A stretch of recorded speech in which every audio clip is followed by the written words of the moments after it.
ছাই থেকে জেগে উঠল নেপাল। বিক্ষোভকারীদের হামলায় ধ্বংসাবশেষ সরাতে এখন ব্যস্ত নেপালের তরুণ বৃদ্ধ সব বয়সীরা। হাতের কাছে যা আছে তা দিয়েই কাঠমান্ডুকে চিরচেনা রূপে ফেরাতে নিরলস কাজ করছে তারা। দুর্নীতিগ্রস্ত কেপি শর্মা ওলি নেতৃত্বাধীন কমিউনিস্ট পার্টির সরকার পতনের পর এভাবেই সংস্কারের দায়িত্ব কাঁধে তুলে নেয় কাঠমান্ডুবাসী। সংসদ থেকে শুরু করে সড়ক মহাসড়কে বুধবার দেখা যায় তাদের সরব উপস্থিতি।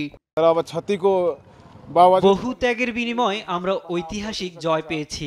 সরকারের সঙ্গে আমাদের মাঝেও পরিবর্তন নিয়ে আসতে হবে। আশা করছি জনগণের প্রাপ্য অধিকার রক্ষা পাবে।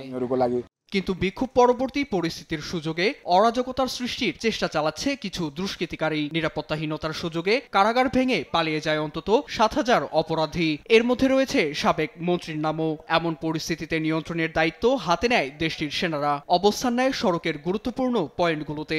এমনকি জেল পলাতকদের ধরতেও চলে অভিযান।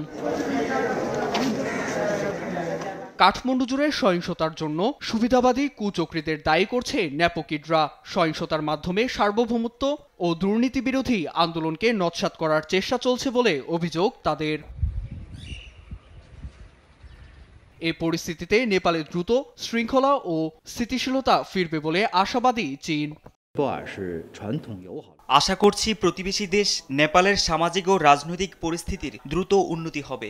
জনগণের নিরাপত্তা নিশ্চিত করে স্থিতিশীলতা ফেরাতে সক্ষম হবে তারা। এদিকে নতুন প্রধানমন্ত্রী নির্ধারণে তরুণদের আলোচনার টেবিলে বসার আহ্বান জানিয়েছে দেশটির সেনারা। নীরব দাস, নিউজ ডেস্ক, দেশ টিভি।